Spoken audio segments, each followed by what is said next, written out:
बिस्मिल्लाहिर्रहमानिर्रहीम, अस्सलाम वालेकुम। आप देख रहे हैं प्रोग्राम न्यूज फीड और मैं हूं रुखशान मीर। नाज़रीन, सदर मुमलिकत डॉक्टर आरिफ अलवी के ट्वीट के बाद मुल्क में जो आईनी बहरान और उस पर उठने वाले सवालात आए थे सामने, वो ताहाल तमाम तर कन्फ्यूजन अभी भी बरकरार है। सदर मुमलिकत डॉक्टर आरिफ अलवी ने अपने एक स्टाफ मेंबर को मुअत्तल भी किया और उनका स्टेटमेंट भी आ गया, और उन्होंने फिर हुमैरा अहमद का नाम सामने लेकर वो आए कि हुमैरा अहमद जो हैं उनकी जगह पर फ़राइज़ की अंजामदही करें। लेकिन फिर हुमैरा अहमद साहिबा जो कि एक 22वें ग्रेड के ऑफिसर हैं, उन्होंने ये जिम्मेदारी कबूल करने से माजरत कर ली और कहा कि वो किसी भी मुतनाज़ा अमल का हिस्सा नहीं बनना चाहती। अब मामला जो है वो पहले से ज़्यादा पेचीदा हो चुका है, क्योंकि 2 रोज़ गुजर चुके हैं। सदर मुमलिकत डॉक्टर आरिफ अलवी की जानिब से ना कोई इस हवाले से शवाहिद पेश किए गए और ना ये बात खुलकर सामने आ सकी कि क्या वाकई सदर मुमलिकत डॉक्टर आरिफ अलवी को उनके स्टाफ की जानिब से अंधेरे में रखा गया, या वो खुद इन बिल्स के पास होने पर कन्फ्यूजन का शिकार थे। कानूनी तरीकाकार इस हवाले से क्या था जिसको पूरा नहीं किया गया। क्या अब सदर मुमलिकत डॉक्टर आरिफ अलवी अपने ओहदे से इस्तीफ़ा देंगे, और ये बिल्स क्या मंजूर हो चुके हैं, इसकी कानूनी हैसियत क्या है, तरीकाकार क्या है। हमारे साथ प्रोग्राम मौजूद हैं मलिक साहब, Islamabad high court bar association के सदर हैं। प्रोग्राम में हमें ज्वाइन कर रहे हैं सीनियर सहाफ़ी और तज्ज़ियाकार सज्जाद मीर साहब, उनसे भी हम बात करेंगे। नवीद मलिक साहब, ये जो सारा मामला है, जिस तरीके से पहले खामोशी इख्तियार की गई सदर मुमलिकत की जानिब से, और फिर बजरिया एक ट्वीट उन्होंने कहा कि उनके स्टाफ ने उनको एतमाद में नहीं लिया और ये बिल्स वो मंजूर नहीं करना चाहते थे, वापस भेजना चाहते थे, जबकि माजी में कई मरतबा उन्होंने एतराज़ात लगाकर बिल्स वापस भेजे हैं। लेकिन ये आर्मी तरमीमी बिल हो या ऑफिशियल सीक्रेट एक्ट हो, इस पर वो खुद भी पहले खामोश रहे। आपको क्या लगता है ठीक तरीकाकार क्या था जिसे फॉलो नहीं किया गया? देखें, सदर के पास जब ये आया था सिग्नेचर्स के लिए, तो उनके पास 10 दिन थे। 10 दिन में वो अगर इस बिल को वापस भेज देते अपने रिमार्क्स के साथ, तो फिर तो चले ठीक था, कहा जाता कि ये बिल उन्होंने वापस कर दिया और फिर उस पे वो दोबारा असेंबली में पेश किया जाता या नहीं। लेकिन उन्होंने ना बिल वापस किया, ना उन्होंने उस पे अपने कोई रिमार्क्स लिखे, और वो बिल अगर उनके ऑफिस में पड़ा रहा है तो 10 दिन के टाइम था। 10 दिन गुजरने के बाद ऑटोमेटिकली वो कानून बन गया। अब देखें, जब तक वो भिजवाएंगे नहीं वापस, तब तक तो वो वैसे भी कहा जाता है खामोश इतनी रजामंदी होती है, तो वो उन्होंने खामोश नहीं रहना चाहिए था। और ये बात बड़ी अजीब सी है कि अब फिर इतने दिन गुजरने के बाद आप कह रहे हैं सारी चीजें हो गई। क्या वो सदर को इतना लाइल्म है कि जब ये कानून बन रहा है और सारी चीजें हो रही हैं, हर चीज मीडिया पे आ रहा है, तो उस वक्त उन्होंने कोई एक्शन नहीं लिया और इतने दिनों बाद आके उन्होंने ये ट्वीट कर दी? तो मेरा ख्याल है कि ये इसमें ये सदर का ओहदा बिल्कुल न्यूट्रल होता है। सदर को बिल्कुल तमाम जमातों का, तमाम पाकिस्तानियों का सदर बनना है, किसी एक जमात का सदर नहीं बनना। और इस तरह की कंफ्यूजन पैदा करके ये मजीद कॉम्प्लिकेशंस पैदा कर रहे हैं, जिससे मजीद आईनी बहरान पैदा होने का खदशा है। वो कहते हैं कि मेरे जो स्टाफ मेंबर्स हैं उन्होंने मुझे एतमाद में नहीं लिया, और जिस तरीके से आज हुमैरा अहमद का नाम सामने आया कि वो जिम्मेदारियां निभाएंगी वकार अहमद की जगह पर, लेकिन फिर हुमैरा अहमद साहिबा ने भी जिम्मेदारी कबूल करने से इनकार कर दिया। तो अगर ऐसा हो कि सदर मुमलिकत अपने ऑफिस में तो मौजूद है, लेकिन उसकी टीम की जानिब से, स्टाफ की जानिब से उसकी हुक्म अदूली की जाए, तो फिर इस पर कानून क्या कहता है? देखिए, ये सारी चीजें ज़बानी कलामी हैं। इनमें किसी जगह पे भी कोई ऐसी एविडेंस आज तक नहीं पेश की गई। जहां तक सदर साहब ने खुद कहा कि उन्होंने बिल पढ़ा भी, उन्होंने सारी चीजें भी की, तो फिर उसके बाद तो फिर वो उनकी स्टाफ की जिम्मेदारी तो नहीं रह जाती। फिर तो ये सदर की रिस्पॉन्सिबिलिटी बनती है कि वो उस बिल को या मंजूर करें या उसको वापस भिजवा दें वो अपने रिमार्क के साथ। पहले भी उन्होंने कितने बिल, कोई आई थिंक सो 12-13 बिल उन्होंने वापस भिजवाए, तो फिर इसको भिजवाने में क्या कबात थी? फिर इस पे उन्होंने खामोशी क्यों इख्तियार की? ये सिर्फ इस तरह की कॉम्प्लिकेशंस पैदा करने के लिए या मजीद आईनी बुरहान पैदा करने के लिए? उनको चाहिए था आइन के मुताबिक, सदर का ओहदा इस चीज का मुतकाजी है कि वो आइन के मुताबिक अमल करे। उनका काम था कि या 10 दिन के अंदर या इस पे वापस भिजवा देते और या फिर जो है वो इसको मंजूर कर लेते। अब सर, जो सारी सिचुएशन बनी है इन दोनों बिल्स के मामले पर, और जिस तरह से आप कह रहे हैं दुरुस्त है कि पहले उनको इस हवाले से बता देना चाहिए था, लेकिन उन्होंने खामोशी क्यों इख्तियार की? क्या वो नीम रजामंदी जाहिर कर रही थी उनकी खामोशी? लेकिन सर, अब इस हवाले से क्या हो सकता है कानून क्या कहता है कि अब अगर सदर ये कहते हैं कि मैं इन बिल्स को मंजूर नहीं करना चाहता था और मेरे साथ गलत बयानी की गई स्टाफ की जानिब से, या जो भी वो फरमा रहे हैं, जो भी इल्जामात आयद कर रहे हैं, अब अगर सदर कहते हैं कि ये बिल्स मैंने मंजूर नहीं करने थे, तो अब इन बिल्स की क्या हैसियत है? क्या ये मंजूर हो चुके हैं या ये वापस जाएंगे दोबारा? सर, ये मेरी नाकस अकल के मुताबिक तो ये बिल मंजूर हो चुके हैं। और वो फिर कहते हैं कि अब पछताए क्या होता है जब चिड़िया चुग खी दे। ये एक वक्त था, उस वक्त अगर वो कुछ कह देते या उसको रिजेक्ट कर देते या उसको वापस भेज देते, देखिए फिर भी दोबारा अगर वो दोबारा वापस आ जाता तो ऑटोमेटिकली कानून बन जाता। सदर का ये इख्तियार नहीं है कि वो असम्बली का पास किया हुआ बिल मुकम्मल तौर पे उसको बिल्कुल ही रिजेक्ट कर दे और उसके रिजेक्ट करने से वो चीज कानून न बन सके। पहले भी कितनी दफा हुआ, उन्होंने बिल वापस किया, असम्बली ने फिर वापस भेज दिया और ऑटोमेटिकली वो कानून बन गया। तो ये मेरी जो है वो राय के मुताबिक तो ये अब कानून बन चुका है और अब सदर साहब कुछ कहते रहे, कुछ भी करते रहे, उससे कोई फर्क नहीं पड़ता। ठीक है, सज्जाद मीर साहब सीनियर सहाफ़ी तज्जियाकार प्रोग्राम में साथ मौजूद हैं। सर, शुक्रिया आपके वक्त का।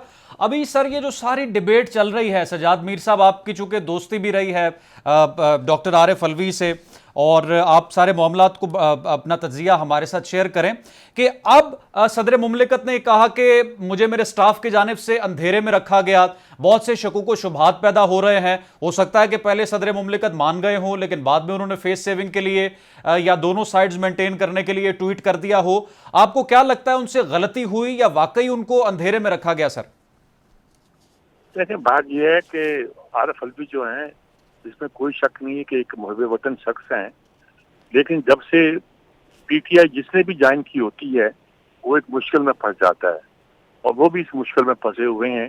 उनसे उस काम की तवक्को की जा रही है जो सदर का मनसब इजाजत नहीं देता। उन्होंने जो बिल वापस भेजने थे वो तो कमेंट करके भेज दिए। ये बिल, इसके बारे में वो कहते हैं कि मैंने उनको कहा था अपने स्टाफ को वापस भेज दो, लेकिन इस पर कुछ साइन भी नहीं किए थे, दस्तखत भी नहीं किए थे और लिखकर वापस भेजा जाता है। वान सदर में कुछ जबानी कलामी बात थोड़ी होती है। तो स्टाफ ने शायद वापस से लिए भेजे नहीं होंगे कि ये कमेंट्स देंगे तो भेजे जाएंगे।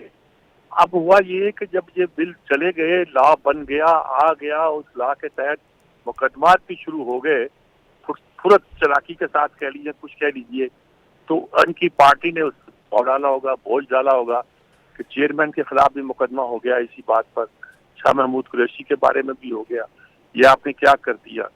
तो उन्होंने गोया दोनों घर खुश रखने के लिए ये एक बिल तो पास हो गया है।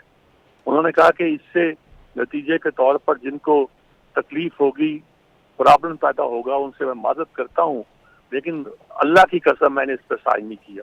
दोनों बातें ठीक है, साइन तो उन्होंने नहीं किया, लेकिन ये तो उन्होंने कह दिया कि ये बिल बन गया है, क्योंकि इसके बनने से जिनको जो नुकसान हुआ होगा उनके लिए मदद खाओ। तो ये एक बड़ा एक डिप्लोमेटिक सा तरीकाकार है, लेकिन इसलिए सदर के मनसब के अहल नहीं, यानी कि ये बात करना कोई मुनासिब मालूम नहीं होता। वो अब ऐसी मुश्किल में है कि उन्हें अपनी सदारत और सियासत के दरमियान किसी एक चीज को बचाना चाहिए। और मेरा उनको मुखलसाना मशवरा ये होगा कि पार्टी का दबाव तो होगा कि सदर रहें और ऐसे शोषे छोड़ते रहें, उन्हें अब सदारत छोड़ देना चाहिए और इज्जत और एहतराम के साथ घर चला जाना चाहिए। फिर जब वो पॉलिटिक्स करना चाहें तो पॉलिटिक्स कर लें, जब बयान देना चाहें बयान दे दें। और उन्होंने एक बड़ी आबरूमंदाना जिंदगी गुजारी है, नफ्सियाती जिंदगी गुजारी है और नफ्सियाती मामलों पर बड़े मौक़िफ़ उनका वाज़ेह और सॉलिड हुआ करता था, मैं ज़ाती तौर पर जानता हूँ, और उसके लिए अपनी जद्दोजहद भी किया करते थे और इन्हीं ख्वाबों के साथ पीटीआई में गए और फिर पीटीआई के साथ ऐसे मुखलिस हुए कि जिसकी कोई इंतहा नहीं है। वो पीटीआई को इमरान की जमात ही नहीं समझते थे, खुद को भी समझते थे कि अगर मैं साथ रहा तो शायद कोई पॉजिटिव कंट्रीब्यूशन कर सकूं, और ये कहते रहे कि जरूरत पड़ती है तो मैं उनको मशवरे भी देता हूं। लेकिन जहां अहम बात का मशवरा देना होता था वहां इमरान किसी की नहीं सुनते थे और नतीजा यही है जो आपके सामने है और जो सूरत हाल पैदा हुई है और वो इस मुश्किल में फंसे हुए हैं। अब देखिए, उन्होंने कह दिया कि मैं सेक्रेटरी वापस करता हूँ और नया सेक्रेटरी फलां फलां को दे दिया जाए। तो सेक्रेटरी ने कहा कि भाई देखिए, मैंने तो कानून के मुताबिक काम किया है, कोई बात कानून के खिलाफ नहीं की, मेरी बेटी की शादी भी है, मेरे कैरियर पे आप दाग न लगाएं और मेरा बहुत ऐसा कैरियर है जो फ्लॉलेस है, इसीलिए तो ऐवान सदर में मुझे भेजा गया था, मैंने खिदमत अंजाम दी थी, इसको वापस लें। और जिनका उन्होंने नाम लिया था कि उस खातून का कि वो भेज दी जाए, उन्होंने कहा मैं यहीं ठीक हूँ भाई, मुझे नहीं बुलवाइएगा, मुझे ना कीजिएगा। तो एक ऐसी सिचुएशन पैदा कर दी गई है कि जहाँ ऐवान सदर ही नहीं बल्कि सदर भी मजाक बन के रह गया है। तो ये कोई अच्छी बात तो है नहीं, और कोई ऐसी ताकत उनके पास है नहीं कि वो इसका इस्तेमाल कर सकें। और ये भी उन्हें पता है इस तरफ मुख्तरा किस किस्म की है। उनका कोई इतराज था तो इन्हीं 2 बिलों पे था ना, जिस पर मुख्तरा इंटरेस्टेड हो सकती है, जिस पर हमारी एस्टेब्लिशमेंट इंटरेस्टेड हो सकती है, आर्मी एक्ट के तहत और ऑफिशियल सीक्रेट एक्ट के तहत। तो उसी पे उन्होंने एतराज किया। बाकी बिल तो जो उन्होंने एतराज करना था करके भेज दिए, इसमें कमेंट्स भी नहीं दिए। कमेंट्स इसलिए दिए कि शायद एस्टेब्लिशमेंट नाराज हो जाएगी, और बाद में बयान इसलिए दिया कि पोलिटिकल पार्टी की नाराजगी खत्म की जाए। तो ये खेल अब अच्छा नहीं है, कोई चलने के काबिल नहीं है मेरे ख्याल में। अच्छी बात यही है कि वो यहाँ तो खामोशी से बैठ जाते, या फिर ये किस मंजर से अगर उनकी पार्टी का दबाव चूंकि ज्यादा हुआ करता है तो उन्हें पार्टी के उस दबाव को बर्दाश्त करना है, तो आराम से घर चले जाएं। और यही उनके तो सर इस्तीफा देने से, मुस्ताफी होने से वो सुरखरू हो जाएंगे, या जो उन्होंने कहा कि मेरे साथ मिसकम्युनिकेशन की गई, मुझे अंधेरे में रखा गया, वो चीज साबित करने से और कौम के सामने शवाहिद रखने से वो सुरखरू होंगे? क्या शवाहिद रखेंगे? फाइलों में मौजूद है। फाइलों में उन्होंने कहीं कहा था कि इसको ना भेजा जाए, वो तो यही कहते हैं मैंने ज़बानी कहा था उनको। तो ज़बानी कलामी की बात तो हुआ नहीं करती ना। वहाँ सदर जो फाइल देखता है उस पर कुछ लिखता भी है, और जिन फाइलों पर उन्होंने लिखा था वो उनकी डिसेंट के साथ वापस चली गई हैं। इस पर उन्होंने लिखा ही कुछ नहीं है, क्योंकि उस पर लिखना भी उन्हें मुश्किल लगता था ना कि ये लिखूंगा तो मुख्तसर रास हो जाएगी।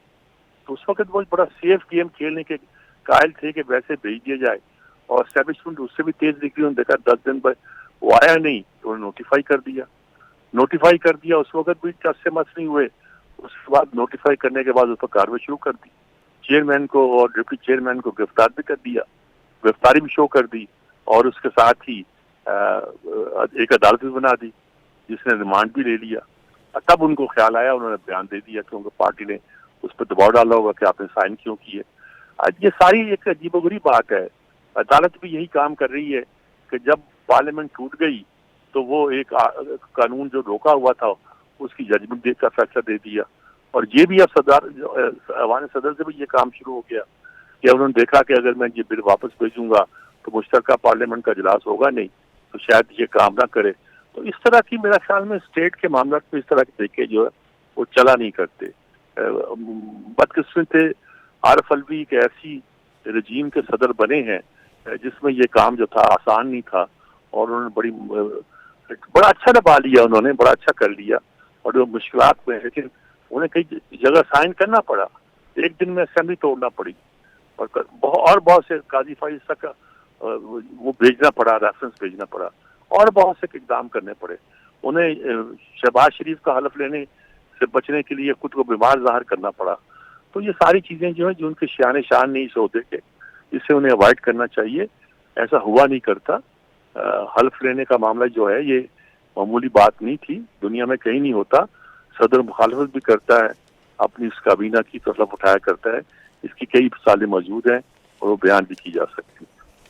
ठीक है, सजाद मीर साहब की गुफ्तगू नवीद मलिक साहब आपने सुनी है। सर मैं एक बात में अगर इजाजत दे तो ऐड करना चाहूंगा। जी जी कि इसमें सर मैं ये समझ जी नवीद मलिक साहब।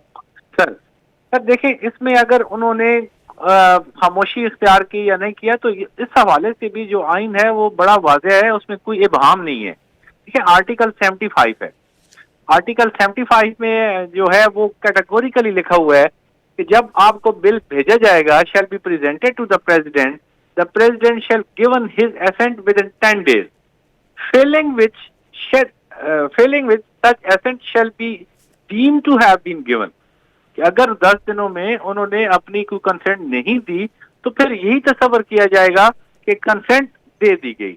और फिर अगला वो प्रोविजन ये कहते हैं कि कोई इस वजह से कोई एक्ट जो है वो इनवैलिड नहीं होगा कि जो सैंक्शन या रिकमेंडेशन या प्रीवियस सेक्शन या कंसेंट है required by the constitution was not given.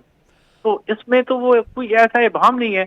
अगर 10 दिन में उन्होंने कोई अपनी कंसेंट नहीं दी तो वो बाकायदा कानून बन चुका है। नवीद मलिक साहब, यानी ये बिल जो है ये कानून बन चुके हैं, अब ये चैलेंज कहीं पर नहीं किए जा सकते। जी, ये कानून बन चुके हैं।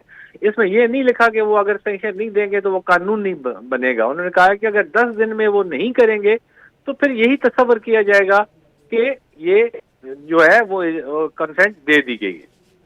ठीक है सजाद मीर साहब, अभी इंतखाबात की जो सूरत हाल है, ये इस पर भी सर आपका कमेंट मैं चाहूंगा कि आपको नजर आ रहा है कि 90 रोज के अंदर ये जो केयर टेकर सेटअप है ये इलेक्शंस के मूड में लेकर जा रहा है मुल्क को, और उस हवाले से कुछ तैयारियां की जा रही हैं, या ये चलेगा अभी 6 महीने 8 महीने 1 साल?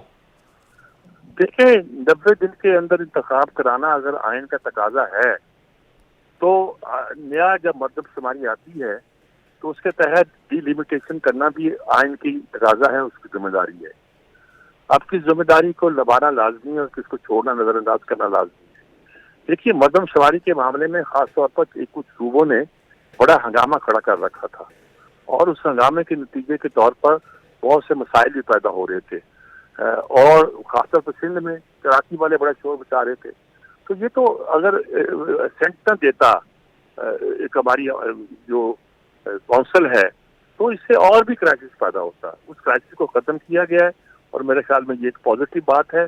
और इस पॉजिटिव बात के से में इलेक्शन अगर 2-1 महीने आगे पीछे हो जाता है तो इसको डिले नहीं कहा जाएगा, इसको आइन की खिलाफवर्जी नहीं कहा जाएगा। ये 90 दिन का वो छोशा जो सुप्रीम कोर्ट ने छोड़ा हुआ है उस मैं नहीं कहता कि 90 दिन के अंदर नहीं कराना चाहिए, लेकिन इस पूरे सारे प्रोसेस के विषय में अगर 1-2 महीने का फर्क पड़ता है तो उसको कंडोन करना चाहिए और उसको गलत नहीं समझना चाहिए। ऐसा होता रहा है, बेनजीर के कत्ल के वक्त ऐसा हुआ था और मामला से भी हो सकता है, तो इसलिए उसको इतना टूल नहीं देना चाहिए। ये देखना चाहिए कि इलेक्शन फरवरी में भी होते हैं कि नहीं होते। अगर हमने ऐसी सिचुएशन पैदा कर दी इलेक्शन फरवरी में ना हो तो फिर यकीनी तौर पर या हम उसके जिम्मेदार होंगे या वो लोग जो इलेक्शन कराना नहीं चाहते होंगे मैंने कहा है वो जिम्मेदार होंगे। ये कौन होगा कौन नहीं होगा ये तो आने वाला वक्त ही बताएगा। हमें एक जमहूरी अंदाज की सोच रखनी चाहिए और कोई पहले भी यही हुआ है, 3 बार मौके दिए गए इलेक्शन कराए जाएं, लेकिन पीटीआई के चेयरमैन कहते थे उनकी पार्टी बात मान के आ जाती थी, फिर वो उसे कंसेंटिंग देते थे, वो इलेक्शन के मूड में नहीं थे। अब भी लगता नहीं है मुझे कि अब वो कहते हैं कि इलेक्शन हर सूरत हो जाए, उनकी मेजॉरिटी आ जाएगी, लेकिन उन्हें ये भी पता है कि उनकी मेजॉरिटी नहीं आएगी क्योंकि पार्टी के तितर बितर हो चुकी है। वो कहते हैं वोट बैंक मेरा ही है, लेकिन वोट बैंक होने का मतलब ये नहीं हुआ करते कि आपकी सीटें भी आप ही की आए, तो इस बात का उन्हें अच्छी तरह अंदाजा है। ठीक है, सीनियर सहाफ़ी और तज्ज़ियाकार सजाद मीर साहब और हाई कोर्ट बार एसोसिएशन के सदर नवीद मलिक साहब प्रोग्राम में हमारे साथ मौजूद। नाज़रीन, जो सवालात पैदा हो रहे थे सदर मुमलिकत के ट्वीट को लेकर और ऐवान सदर में जो कुछ होता रहा मुबैना तौर पर, और सदर मुमलिकत डॉक्टर आरिफ अलवी जिस तरह से फरमा रहे हैं कि बिल तो ये कानून तो बन गए ये बिल्स, लेकिन इसमें मेरी रजामंदी मेरी मंजूरी शामिल नहीं है। अब सवाल ये पैदा होता है कि ये जो आइनी बहरान पाकिस्तान में पैदा हुआ है, सदर मुमलिकत इससे आप किस तरह से डील करते हैं?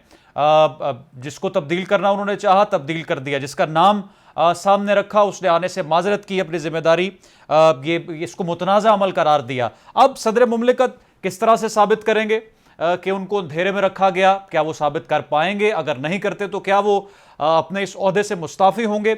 इस वक्त जो डिबेट है वो इसी सवाल के गिर्द घूमती है कि सदर मुमलिकत आने वाले दिनों में पाकिस्तान के सदर होंगे या नहीं होंगे। हम ब्रेक के बाद इस पर मजीद बात करेंगे, साथ रहिए।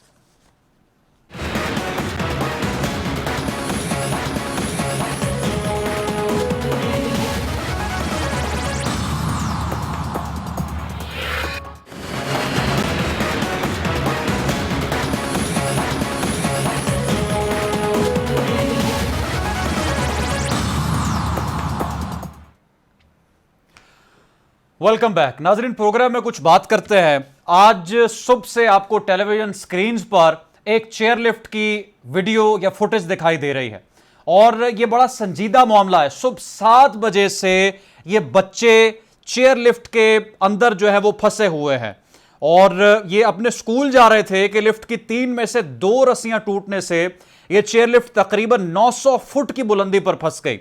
चेयरलिफ्ट में फंसे शख्स गुलफराज ने बताया कि 6 बच्चे और 2 अफराद सुबह 6 बजे चेयरलिफ्ट में सवार हुए थे।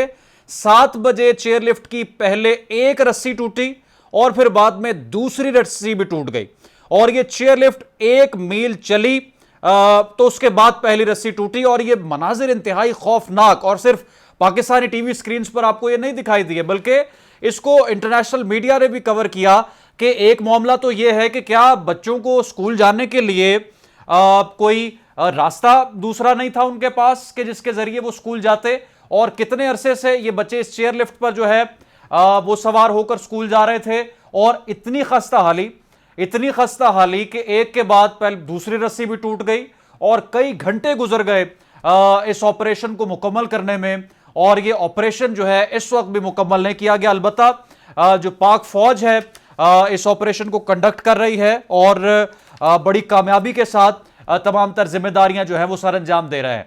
हम बात कर लेते हैं ब्रिगेडियर रिटायर्ड मसूद साहब प्रोग्राम में हमारे साथ मौजूद हैं। ब्रिगेडियर साहब, आपके वक्त का बहुत शुक्रिया।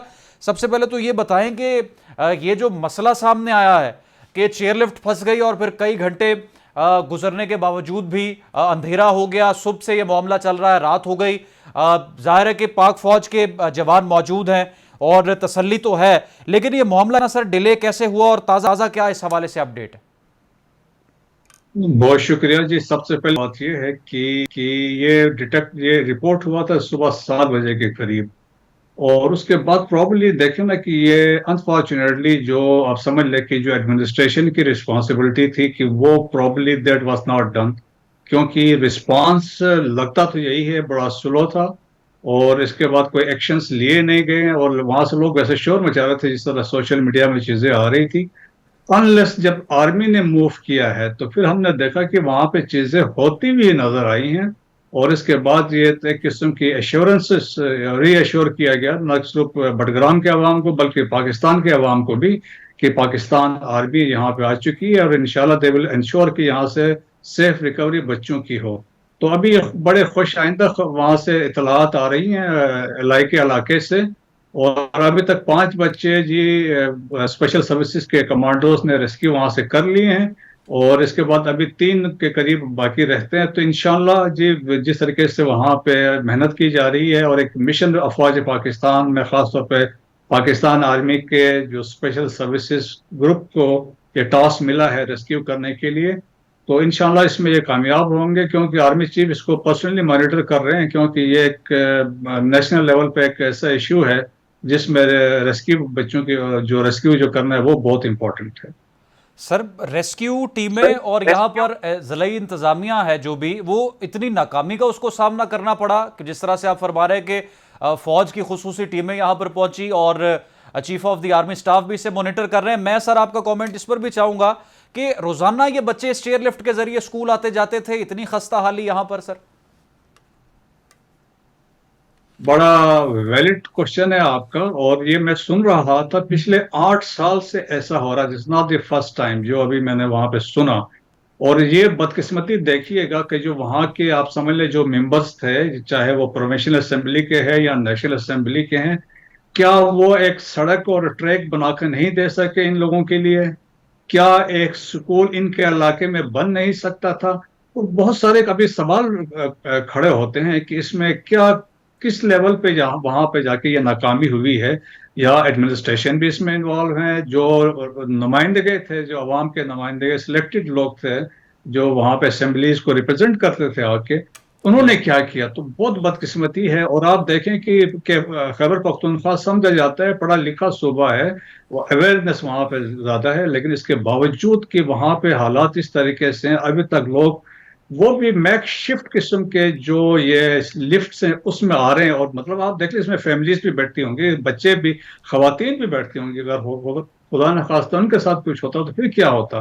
तो बड़े सीरियस क्वेश्चंस। अब इससे मतलब हम वी कैन ड्रॉ लेसन्स इस एपिसोड के बाद कि अक्रॉस पाकिस्तान हमने एक किस्म के अब देखना होगा कि और भी जगहों पे ऐसे हैं। दिस द फर्स्ट टाइम एक चीज लाइमलाइट पे आई है, और तो मेरे ख्याल में हमें उनसे सवाल जरूर पूछना चाहिए, दोज रिस्पॉन्सिबल। ठीक है। अब सर पाक फौज की टीमों ने ऑपरेशन मुकम्मल कर लिया है सर, ताज़ा क्या सूरत हाल है? ताज़ा ऑपरेशन तो अभी जारी है, तो इंशाल्लाह वो ऑपरेशन हो सकता है आज रात को कंप्लीट कर हो जाएगा। लेकिन ये है कि सिंस अभी रिस्क का फैक्टर इसमें इन्वॉल्व है, दो तारें जिस तरह आपने एक्सप्लेन किया टूट चुकी हैं, एक के सहारे पे सारा कुछ, आल दो लोड कम हुआ है, लेकिन फिर भी कोशिश ये है कि उनसे राब्ता हो चुका है, क्योंकि एक छोटी सी डोली बना के उनसे राब्ता किया गया है, उनको चीज़ें मुहैया की गई हैं। तो इंशाल्लाह as long as Pakistan army वहाँ पे है तो हम यकीन से बैठ सकते हैं कि वो अपने मिशन में इंशाल्लाह वो कामयाब होंगे। वंस मिशन इज असाइंड तो वो अल्टीमेटली इसको मिशन को कंप्लीट करना हर हालत में ही करना होता है। ठीक है सर, आपने बताया अभी कि 5 बच्चों को बाहिफाजत निकाला गया है, यकीनी तौर पर बड़ी कामयाबी है। सुबह जो हालात थे इंतहाई मायूस कुन थे और पूरी कौम दुआगो भी थी और सबकी नज़रें टीवी स्क्रीन्स पर ही थी कि बच्चे मासूम हैं, उनके साथ फैमिलीज़ हैं। तो बहुत खुदा न खास्ता बहुत ट्रेजिक इंसिडेंट होता अगर इस तरह से उनको रेस्क्यू ना किया जाता। सर, रेस्क्यू के हवाले से भी थोड़ा सा बताएं, किस तरह से उनको निकाला गया बच्चों को? पहले तो देखें कि हेली जिस तरह मॉर्निंग में जिस तरह प्लानिंग की गई थी, और इसमें आर्मी के जो पहला हेली गया था वहां पे जाके उसने वहां पे रिकॉनेसेंस किया, और उसके बाद एक इंफॉर्मेशन उन्होंने अपनी वो रिपोर्ट पीछे भेजी। फिर सेकंड हेली आया, सब्सिक्वेंट दो हेलीज और आए, और इसके बाद जीओसी जो एसएसजी के हैं वो खुद पर्सनली यहाँ पे आए। तो वो आप समझ लें कि अफवाज पाकिस्तान के लिए, पाकिस्तान आर्मी के लिए ये ऑपरेशन कितना इंपॉर्टेंट था कि एसएसजी के जो जीओसी वो खुद यहाँ पे आए। तो उसमें यह है कि कुछ जो इनिशियल जो रेस्क्यू जो बताया जाता है कि वो एसएसजी के कमांडोज ने खुद ही जो बच्चों को उठाया और वहां से स्लिंग ऑपरेशन के जरिए, कुछ जो है बाद में प्रॉब्लली डोली जो गई थी उसमें से भी कुछ को वहां से इस तरीके से वहां से रेस्क्यू किया है। तो इंशाल्लाह things are going in the right direction, चीजें बेहतर हो जाएंगी। ठीक है, brigadier retired Masood Ahmed Khan program में हमारे साथ मौजूद। नाजरीन, ये जो ऑपरेशन बटाग्राम में जारी है, ये अल्लाह ताला के फजलो करम से अपने आखिरी मराहिल में है और बाहिफाजत 5 बच्चों को निकाल लिया गया है। आज मुमकिन है कि ये ऑपरेशन मुकम्मल हो जाए और सभी लोग पाक फौज की इन काविशों से और जिस तरीके से इस ऑपरेशन को कंडक्ट किया गया, खैर आफियत से अपने घरों को पहुंच सके। रुखशान मीर को प्रोग्राम न्यूज़ फीड दोबारा हाजिर होंगे। अल्लाह हाफिज़।